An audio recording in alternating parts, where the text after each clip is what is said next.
Hello everyone and welcome to another one of our monthly webinars with the Dublin branch of Parkinson's Association of Ireland. I'd like to formally welcome our guest speaker for today, who is Marion Slattery, a qualified occupational therapist. A lot of you are probably already familiar with Marion through the extensive work that she does with the Parkinson's Association, but for any of you that aren't, let me just give a short formal introduction. So Marion is an occupational therapist that graduated from NUIG Galway, and she has extensive experience to date in various healthcare systems, including the Australian system, the NHS, and also her practice here in Ireland.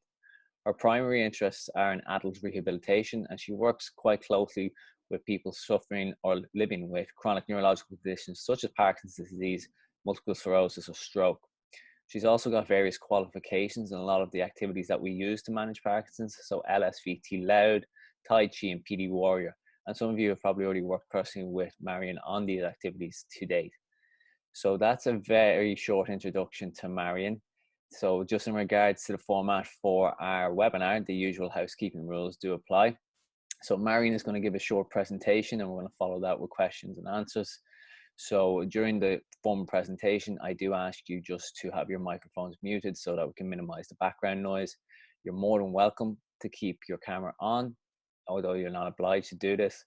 We will be recording this for our YouTube channel. Again, for the YouTube channel, your faces don't show up on it. And just in terms of the questions and answers portion, if anything pops into your mind during the presentation while you're on mute, you can put it into the chat box, which I'll be moderating. After Marion finishes her formal presentation, we'll go through those questions in the chat box one by one. And then I'll also open it to the floor if anybody else has any further questions for Marion. Okay, so that's all the formalities out of the way. So without further ado, I'd like to again extend a welcome and gratitude to Marion for joining us today. I'd like to hand over the virtual floor to Marion. Thank you, Marion. Great. Thank you, Jake. So thanks everybody for coming on and for the introduction, Jake. That was great. I think you've given my whole bio there. But I suppose today my main focus is on how you can live well with Parkinson's. So we've just had a run through and the button just about worked. Here we go.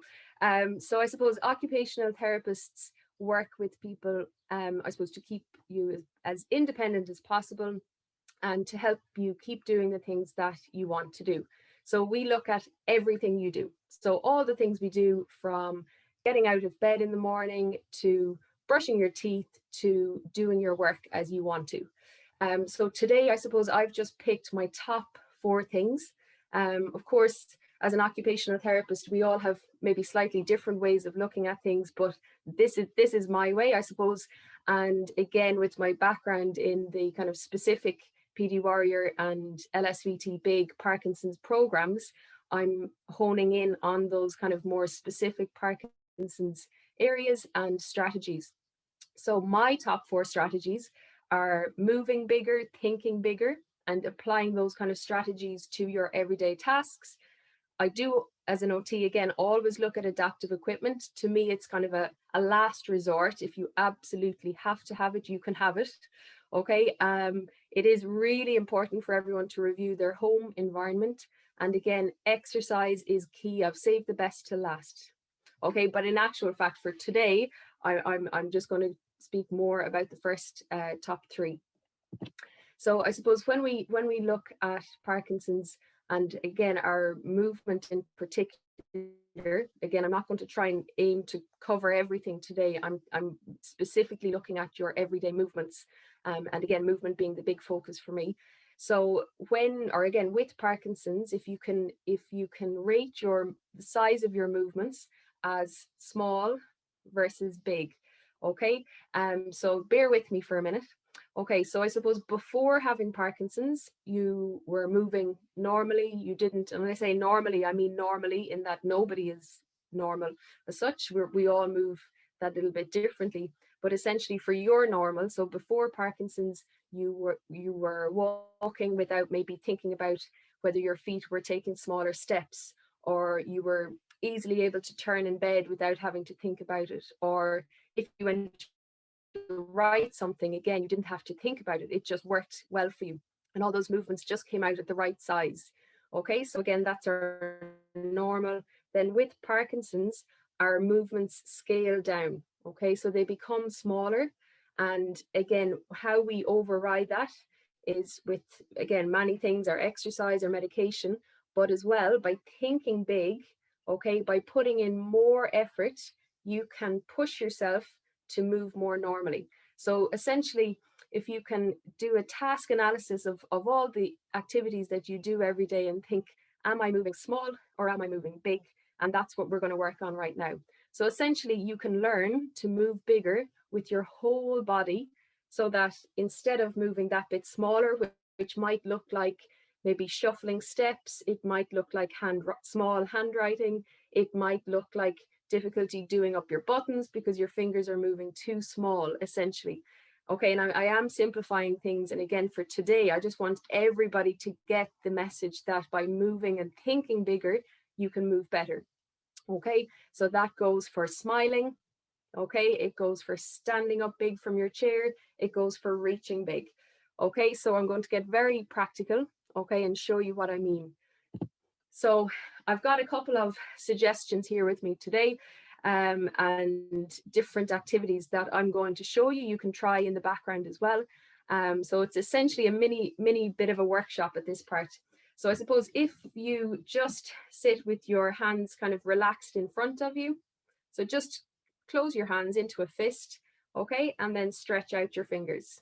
Okay, so just closing your hands and then stretching out your fingers. Okay, so have a look and see, okay, where are your fingers in space? Okay, I want you to then really stretch out your hands, extra, extra, extra wide, leaving big gaps between each finger, okay, and back in, okay, into a tight fist. Okay, so if we say that first movement, okay, that first clenched fist that you made and that first stretch was your small effort, okay, and now I want that big effort. Go for it, everybody give it a go. You can do it. So very simply, nothing has happened, you've just been thinking bigger, okay? Saying even, and again, this is just the basis of how we move, but when we put this into practice for all of the things that we do every day, everything that we do gets a little bit easier.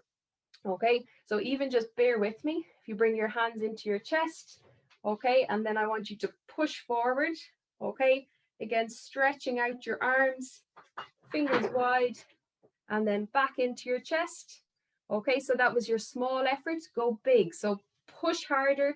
Again, stretch your fingers wide, reach your arms nice and strong, and snap back in. Okay, go one more with more effort. Push. That's it. Wow, I'm seeing hands almost coming through my screen here. That's it, and back in. Okay, so nothing is different there apart from the effort that you've put in. So what I find, even if somebody is newly diagnosed or if they've had Parkinson's for 20 years, your movements, when they become smaller and they affect what you're doing, oftentimes people can give up on things. And that's what we absolutely don't want. So as an example, I have worked with people who have given up writing greeting cards because their writing got too difficult to read. It was too much effort. It was too much hassle. So they gave up. Or again, where somebody might say, yeah, I get dressed myself, but I just have a little bit of help with my jumper and things like that. So that in where you're, I suppose, where things have changed for you, you're compensating. You're essentially, without knowing or without realizing, you're allowing Parkinson's in. And that's where with these kinds of strategies, you can actually push back and again, maintain your independence and do better and move better, move bigger. Okay, and again, I am aware that on the Zoom today, there may be people who are maybe younger, maybe newly diagnosed. There might be people who are older, who are newly diagnosed. We might have people who have Parkinson's for 30 years. So not everything might apply to everyone, or you might say, well, that's not for me. This is for everybody. Okay, this part, the thinking big. Okay, so to give you a couple of examples, I'm going to start with even as simple as, I see a couple of people with their cups of tea, bottle of water. Okay, so again, if we apply our big principles to opening the bottle, and again, this is something I see a lot. I obviously run a lot of exercise classes and I see people go reach for their bottle. Okay, and again, if we are thinking small versus big, this is what I see. Okay, so I'm doing small, small, small, small, small twists. Okay, and eventually I get the lid off. again, if I do the same movement or the same task, but go bigger, okay, again, nothing is different. Or nothing has changed apart from me thinking bigger. Same thing, putting back on the lid. Okay, so I'm going to go through quite a few things, again, just to get you thinking about what you can do bigger and better. So another one that comes up a lot is getting out your medication. I've gone for some old strepsils here, but again, if quite a lot of people will say that to get their medication out of their packet is that bit hard. Again, once you start thinking bigger and push bigger, okay, again, it's a big push, it breaks much easier. And again, reaching big. Okay, I've got some, so I've just got a whole mix of things for us today. So I suppose when it comes to the kind of fine motor, smaller things, again, one thing that comes up quite a lot is cutting up your food. So I do find, again, if you think, and again, when I ask anyone to show me what it is or how they cut up their food and what it is that's difficult, what I see is small movements, okay? Small sticking the fork in, small cutting the knife. And again, once you dig it in, that bit bigger movement and go bigger. And again, when you start to go bigger and you're saying, well, my food's going to go all over the plate, don't forget that you are not moving as big as you used to. You are not moving in that normal zone of where you used to move. Your movements have gotten smaller. So even when you put in an effort, you're still only at normal. Okay, so that's it. So even again, just cutting up big. I've got things again like a wallet. This is one I see, and getting out coins. So again, I see a lot of people going kind of with their small movements. Again, most people hate Lidl and Aldi because of the panic that sets in when you're at the counter and you're trying to get out. So one lady I worked with, one of her goals, well, she was actually about to move to Dunn's, and I said, don't do it. Let's practice. So again, thinking bigger, aiming to get things done in even one big movement instead of the small ones. Okay, actually I have quite a few more, so I might just turn off my share screen. Does that make me bigger? Hopefully. Perfect. So that's one thing you can do for the wallet. Okay, and again, just with your everyday things like dressing is one that quite a lot comes up for people.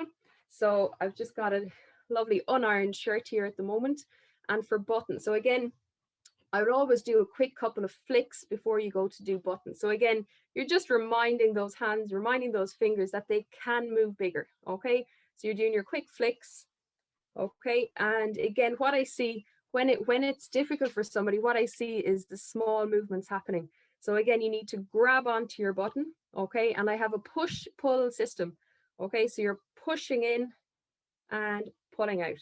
Okay, so you're using both hands, you're holding your fingers nice and strong, and again, it's push and pull. Okay, I'm not sure how well you can see that. And in reverse, it's pull and push. Okay, so you're using both hands. Sorry, this isn't exactly clear. So you're using, got it there, using both hands to push and pull. Again, if you try that at home, do your flicks beforehand, and again, as big as you can. So you're gripping on good and strong with both hands, pushing and pulling. Okay.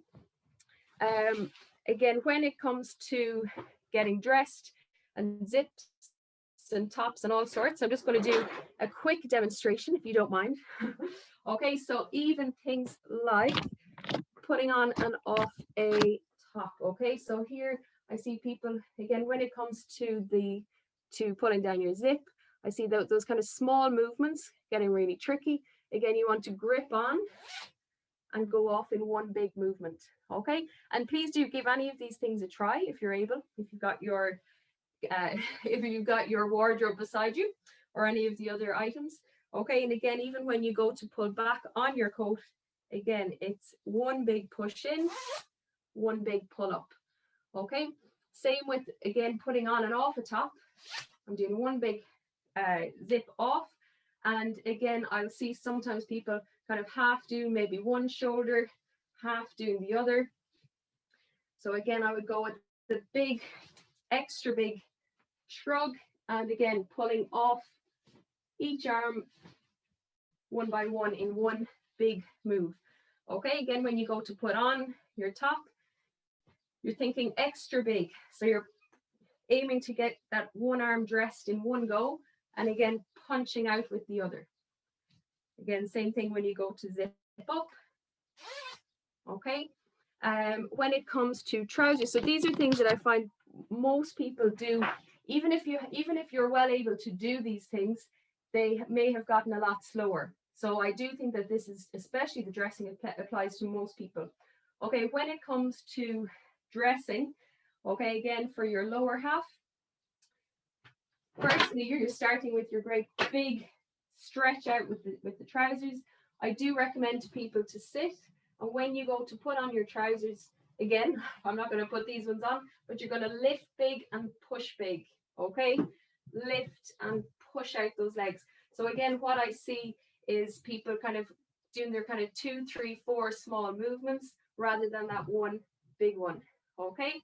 So that's getting your trousers set out in front, lifting big and pushing big. Okay, an extra really important one that I think, again, most people at some point will say is that bit tricky is standing up from a chair. Okay, this is my favorite one because I always hate to hear when people say that they flop back into the chair. Okay, so the strategy for this one, again, is you're coming forward on your chair, you're bringing your feet right back under you. Okay, for now I'm going to use the arms just to show you, but the main strategy is your nose over toes and up. Okay, and let me just fix my camera slightly there.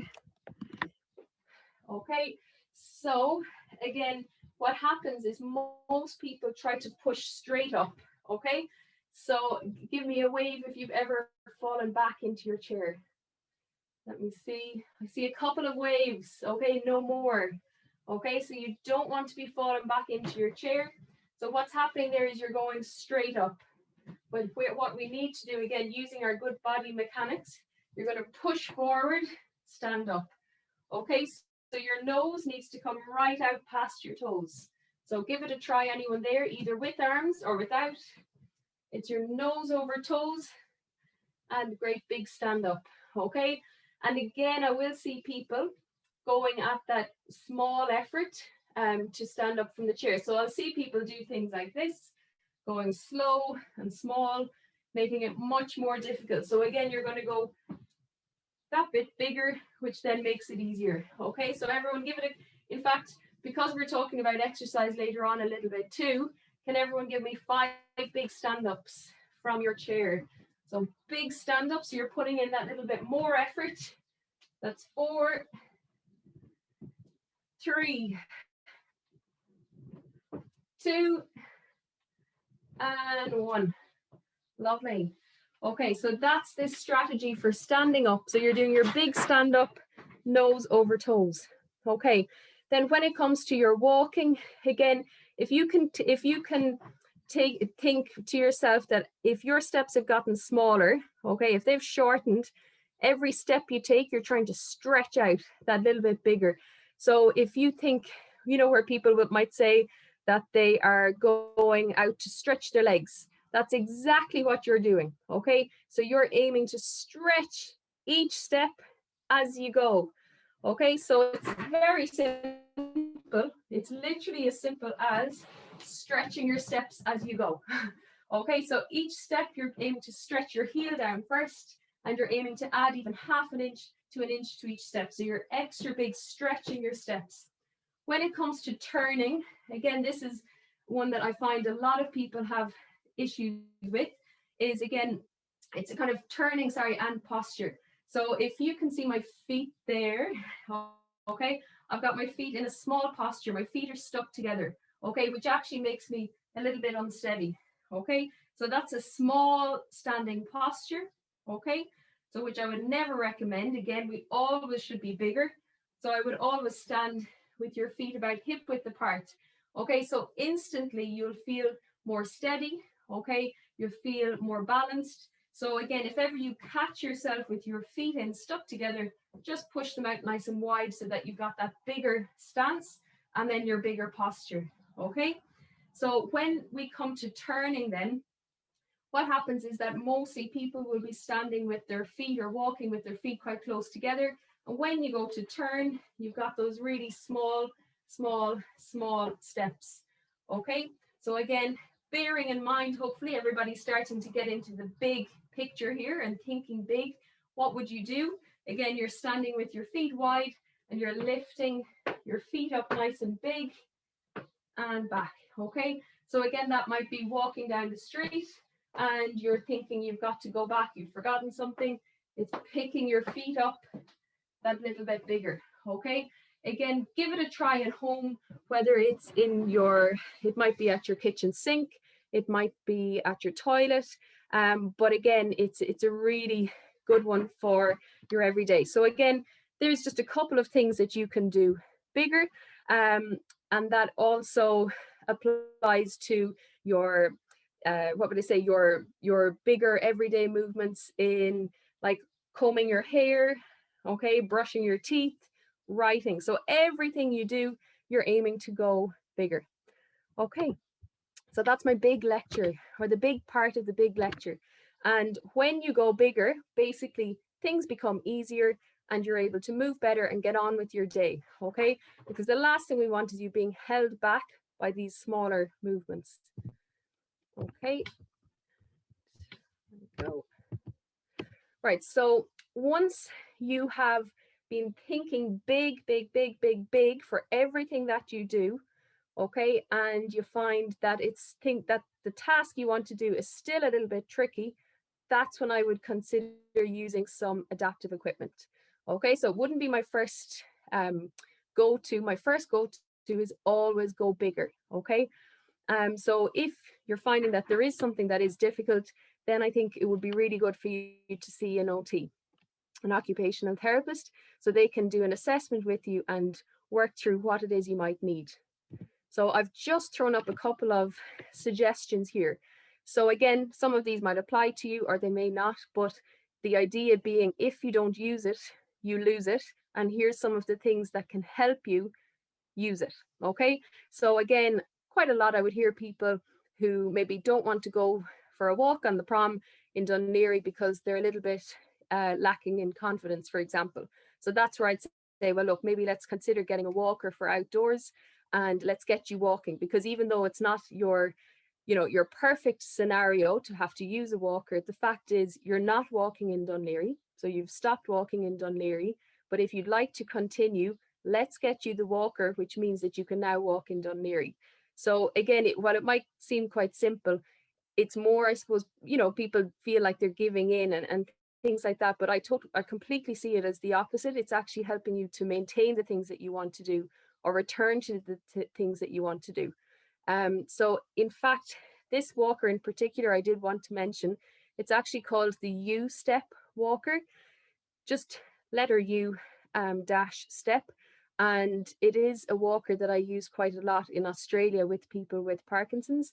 And there's quite a few features that are specific to Parkinson's. So again, it's only for people who are having significant issues with their mobility, maybe freezing, maybe turning, maybe having falls. So it's not for everybody, but this one in particular is really appropriate for people. It's got a heavier base. There's a laser pointer that you can get. It has reverse braking and lots of different things. But again, if anyone wants to chat about it at any stage, give me a call. Or again, it's actually Beachfield Healthcare in Portlaoise that do it, but it is specific to Parkinson's. Again, if you're looking around the house and you're maybe not feeling so confident carrying your dinner plate, there's a kitchen trolley that is really sturdy. It's got good brakes. And again, people whiz around with laundry baskets and drinks and all sorts of things. When it comes to brushing teeth, again, actually our local dentist had actually suggested that, or would suggest that for Parkinson's that you do actually use an electric toothbrush. He felt that it was much, I suppose the benefit was much greater than just holding it for the grip and whatnot, but actually overall that an electric toothbrush is actually much better. Because again, people, if you didn't want to go for an electric toothbrush, people tend to go with small movements. So they'll say, yeah, I'm having trouble brushing my teeth. Okay, and again, I say, well, grip on big and go bigger. Okay. Buttoning a shirt, you can get a button hook. For transfers in and out of the car, again, that can be difficult for some people. This handy bar goes on kind of the middle door frame, so that it helps you, again, it just gives you something to grip on as you get in and out of the car. Getting in and out of bed can be difficult. Those bed rails or bed levers can work on any bed. Again, they're not, I mean, you would get them fixed for your bed, but they're removable, and quite neat, I would say. Again, memory wise, if you're thinking, I'm not remembering appointments or messages, get writing down, get using your notes on your phone.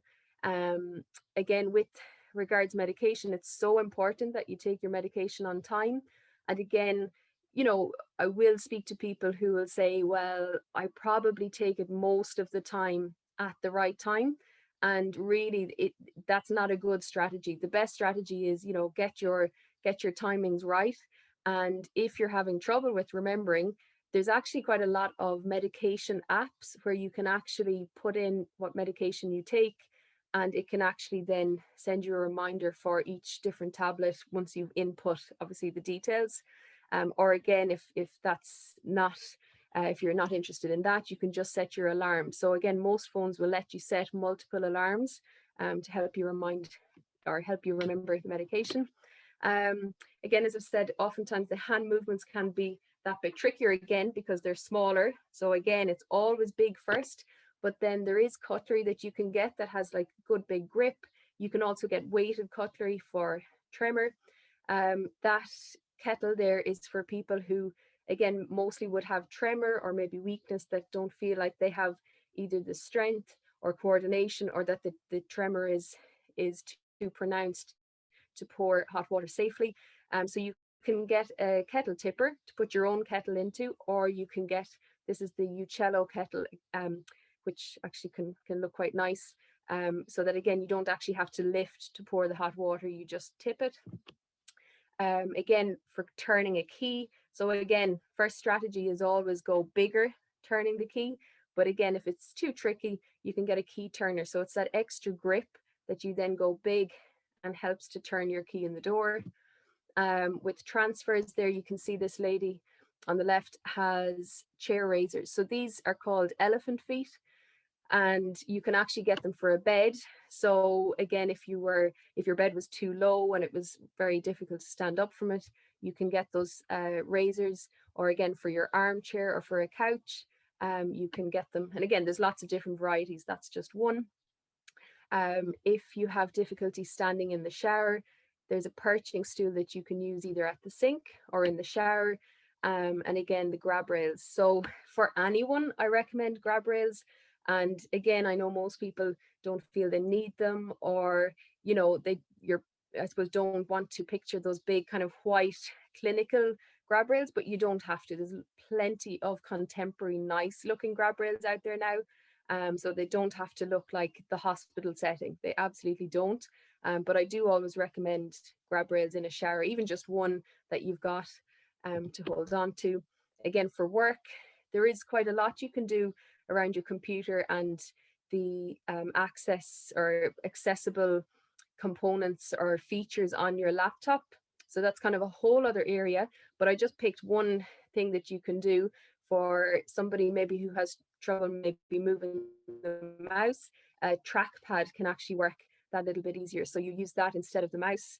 For writing, again, it's always big writing, but you can get pens with the larger grip, again, which can make it that little bit easier. So where can you get equipment? Again, I've only just barely touched on a couple of things, but it's just to, I suppose, just to make you aware of what's out there. But an OT, if you were to have an assessment with an OT and talk through your everyday things, and again, they will ask you for everything from how you're getting dressed to eating to, you know, as I said, doing your work. They can talk you through different pieces of equipment. If you have a medical card, you should be able to see an OT through the HSE, who will be able to provide equipment for you. But if you don't have a medical card and you're self-funding, these are the three equipment stores that I have worked with. I mean, there's plenty more, but I have had a really good experience with these three. And again, just to note for anyone who has significant difficulty with walking, that Youth Step Walker is in Beachfield, and they have now opened up a showroom in Artane. And that company in particular do also go out to people's homes. So if you had, if you had a couple of concerns and you said, look, I need a bed rail, I need a walker, I need cutlery, they can come out to your house. Also, Phelan's Pharmacy in Stillorgan have a full-time OT, so you can go and meet her. Actually, I'll have to double check that number. And Murray's Medical they're in Tala and on Talbot Street. And again, you can go in and chat through what they've got. So obviously a good few of those pieces of equipment are used mostly in your home. But so I suppose when you look at your home in particular, those pieces of equipment can fit in, but there are other things that you do need to look at throughout your home. So again, I've been on many home visits, I've been in many houses. I have worked with many people who are in hospital because they have had a fall, whether they have Parkinson's or not. And the top ones are, I've had people who have slipped on magazines that were left beside their armchair, slipped on or tripped on a broken footpath that had been broken footpath for 5 years, tripped over wires, tripped over the ends of the bed covers. So, when you've got the kind of fancy bed covers at the end and the layers and whatnot and sticking out. Again, I've had people with, and I'm talking broken bones here, okay? So it is very serious to have a look around your home. So the basic things, make sure you don't have any trailing cords, phone wires, laptop chargers. I'm sure everyone has experienced a laptop charger tripping you up in the last year. We're not used to them, I think, at the moment being everywhere. Again, you've got to be wary of any rugs or mats. My strategy would be either tape them down or take them up. Okay, so again, I'm sure you can picture a mat that moves when you step on it, or almost go to step on it. So again, do have a look at your rugs and mats. Obviously, pets are a hazard. Just watch out. Good lighting is really important. Limiting clutter. Again, I'm sure with COVID, everyone has been rejigging their home setup, but you would be amazed at how I suppose how much impact poor setup can have.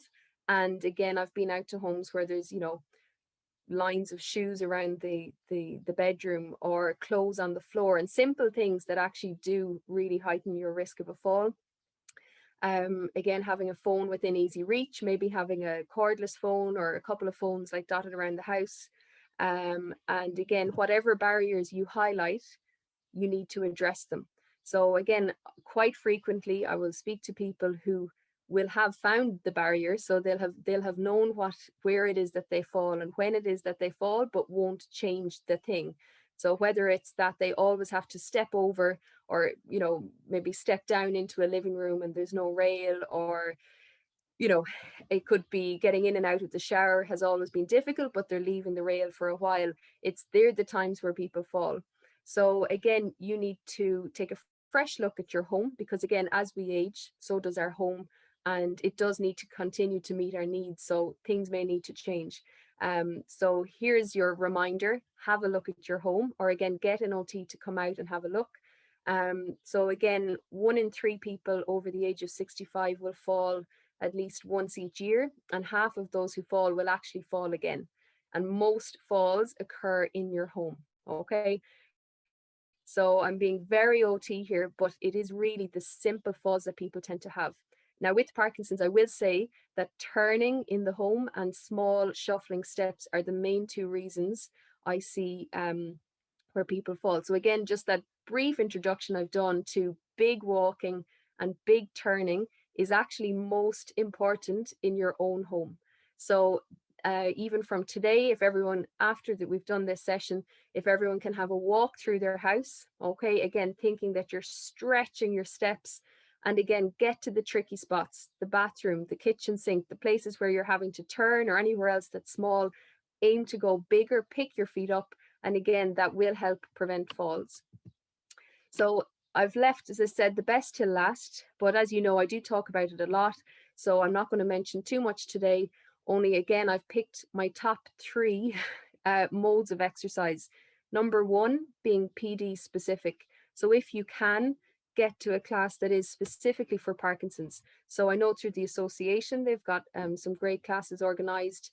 Again, you've got like the PD Warriors, the LSVT Big, you've got Rock Steady Boxing, again, more specific to you. So to your areas. So if you can get into any of those programs, do. Again, HSE therapy. So when you're with your consultant or when you're with your GP, I would always be asking, when am I going to see the physio? When am I going to see an OT? Can you book me in for a speech therapy review, for example? Because again, I suppose it depends on the consultant or the GP that you work with. Unless you bring it up to them, it may not come up. And again, you do need to ask, you do need to be vocal, you do need to be loud, okay, in asking, because more is more, okay? So the more therapies you have, the more exercise you do, the more input you have, the better you're going to live, okay? And again, within my top 3, I've said brisk walking. Again, I meet people who might go out for a leisurely stroll for an hour, or again, I'll say, how much effort is your normal walk? And they'll say, it's about a 4. And I'm saying, well, then just don't bother. Just leave that walk. Just sit and watch TV. There's no point unless you're pushing yourself somewhat. And again, they're my top 3. I mean, all exercise is good. So whether that's tennis, whether it's golfing, it's all good. Variety is even better, but Parkinson's specific is the best. Okay. So again, if you can change up your thinking that your exercise needs to be as important as your medication. So you take your medication every day.